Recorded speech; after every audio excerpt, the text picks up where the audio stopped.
पूजा की आरती घर आके सबको देती है और टीना के कमरे में चली जाती है। कमरे में जाते ही उसके हाथों से पूजा की थाली छूट जाती है और उसके मुंह से निकलता है, घोर कलयुग, पति से मालिश, सारा दूध और मलाई तो महारानी के मालिश में ही खत्म हो जाता है। हाँ। ये सब सुनकर रीता वहाँ आ जाती है। अब इस उम्र में यही देखना बाकी रह गया था जिज्जी। बहू कान खोलकर सुन ले, कल मेरी ननद आने वाली है, उसके सामने मुझे कोई तमाशा नहीं चाहिए। तू दूध को हाथ तक नहीं लगाएगी। मैंने क्या किया है? सब मेरे ही पीछे क्यों पड़े हैं? टीना के दिमाग में कुछ आता है और वो अंकित के साथ मार्केट चली जाती है। भैया कोई अच्छा बॉडी लोशन देना। Body lotion? Ankit body lotion सुनकर हंसने लगता है और पुरानी यादों में खो जाता है। दुकान पर शर्ट स्कर्ट टॉप में खड़ी टीना को एक बदमाश घूरते हुए कहता है, अब समझ आया कि सारी गर्मी कहाँ गई। आग को ही बॉडी लोशन चाहिए। टीना गुस्से में उसकी ओर देखती है और तभी अंकित आकर उसे एक थप्पड़ मारता है। Thank you. तुम तो वही हो ना जो हमारे बगल में कॉलेज में पढ़ती हो। तुम इतनी हॉट हो, तुम्हें बॉडी लोशन की क्या जरूरत? टीना की आंखों में पानी आ जाता है और वो अंकित को रोते हुए बताती है कि कॉलेज के पहले दिन ही टीना को कॉलेज में आते देख सभी लड़के उसकी ओर घूर कर देखने लगते हैं। क्या बॉम्ब लग रही है, मस्त माल है। हाँ यार, कितनी सुंदर है और इसका बदन तो देख, दूर से ही चमक रहा है। अब ये बनेगी मेरी नई गर्लफ्रेंड। भाइयों, ये तुम्हारी भाभी है, कोई इसे लाइन नहीं मारेगा। चल ना, जो इसे पहले पटा लेगा ये उसकी। तभी वहाँ पर शीतल आ जाती है और सभी लड़कों को देखकर चिढ़ते हुए कहती है, माय फुट, आज तक सभी शीतल की हॉटनेस के दीवाने थे। मैं इसे बर्दाश्त नहीं कर सकती। इसे मैं बाकियों की तरह अपने रास्ते से हटा दूंगी।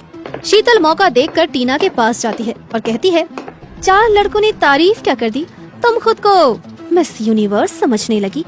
4 किलो मेकअप के बाद अब तुम्हारा चेहरा नजर आ रहा है। एक मुझे देखो, बिना मेकअप के ही मैं कितनी सुंदर दिखती हूँ। ओए मिस, खुद को तुम क्या समझती हो? कहीं की डॉन हो जो मैं तुमसे डर जाऊंगी?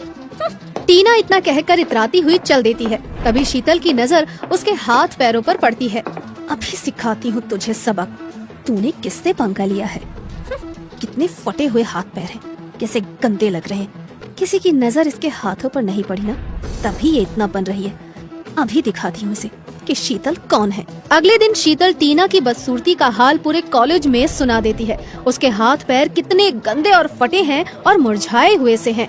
सभी लोग कॉलेज में टीना का मजाक बनाने लगते हैं। शॉर्ट ड्रेस पहनने से कोई हॉट नहीं लगने लगता है। इसने सोचा होगा कि शक्ल चिकनी कर लूंगी ताकि किसी की नजर इसके फटे हुए हाथ और पैर पर ना जाए। ये सुनकर टीना रोने लगती है और दुखी हो जाती है। अब कॉलेज में बड़ी ही मुश्किलों से उसके दिन कटते हैं। उसकी तरफ अब कोई देखता भी नहीं और कॉलेज में उसका जीना हराम हो जाता है। अब मैं समझ गया, तुम ये बॉडी लोशन किसके लिए ले रही हो? कौन लड़का मुझसे शादी करेगा? मेरा ये हॉट लुक भी मेरे किसी काम नहीं आया। अब तो मेरा कॉलेज भी खत्म होने पर है, तो सोचा ये बॉडी लोशन ट्राई करती हूँ, जिससे मेरे हाथ पैरों में जान आ जाए और ये भी मेरी शक्ल की तरह चमकने लगे। अरे पागल, तुम कितनी प्यारी हो, मैं करूँगा तुमसे शादी। टीना अंकित को हिलाते हुए कहती है, अब घर चलोगे या इसी तरह हंसते रहोगे? पुराने दिनों को याद करके हंसते हुए बॉडी लोशन लेके दोनों घर आ जाते हैं। गांव की औरतें टीना की ड्रेस और फटे हुए हाथ पैरों को देखकर आपस में बातें करने लग जाती हैं। ये सब सुनकर रीता टीना के कमरे में जाती है, जहां रीता देखती है कि टीना अपने हाथ पैरों में बॉडी लोशन लगा रही है। अरे बहू, ये सब क्या लगा रही हो? इन सब से कुछ नहीं होगा, सरसों तेल लगाओ। हम लोग तो तेल लगाकर धूप में बैठ जाते हैं। देखी नहीं, अंकित के हाथ पैर कितने चमकने और सुंदर हो गए हैं। हाँ मम्मी, आप ठीक कह रही हैं। अब मैं धूप में बॉडी लोशन लगाऊंगी। इस लड़की को कौन समझाए अब। अगले दिन जब सूरज सर पर चढ़ जाता है, टीना बाथिंग टाल पहनकर घर के बाहर खटिए पर लेट जाती है और नौकरानी से बॉडी लोशन से बॉडी मसाज करवाने लगती है। अगल बगल के लोग अपने घरों से निकलकर टीना को देखने लगते हैं। तभी वहाँ अंकित आ जाता है और ये सब देखकर टीना से कहता है, टीना, ये हमारा गांव है, यहाँ औरतें ऐसे कपड़ों में बाहर नहीं निकलती। ओह सॉरी जानू, मुझे पता नहीं था। अब मैं इस तरह बाहर नहीं आऊंगी। टीना बॉडी मसाज करवा के घर में चली जाती है। रीता अंकित से कहती है, बेटा ये सब क्या है? बहू दिन पर दिन जब देखो ये बॉडी लोशन लगाती रहती है। इन सब से कुछ नहीं होता है, लेकिन इसे कौन समझाए अब। रहने दो माँ, कुछ दिनों में टीना खुद ही समझ जाएगी। उसे अभी कुछ भी समझाना बेवकूफी है। अगले दिन टीना फिर से बाथिंग टाल पहनकर छत पर खटिए पर लेट जाती है और बॉडी लोशन से नौकरानी से बॉडी मसाज करवाने लगती है। अगल बगल की औरतें अपने अपने घरों की छत पर टीना को देखने के लिए चढ़ जाती हैं। टीना गांव वालों के लिए हॉट टॉपिक बन जाती है।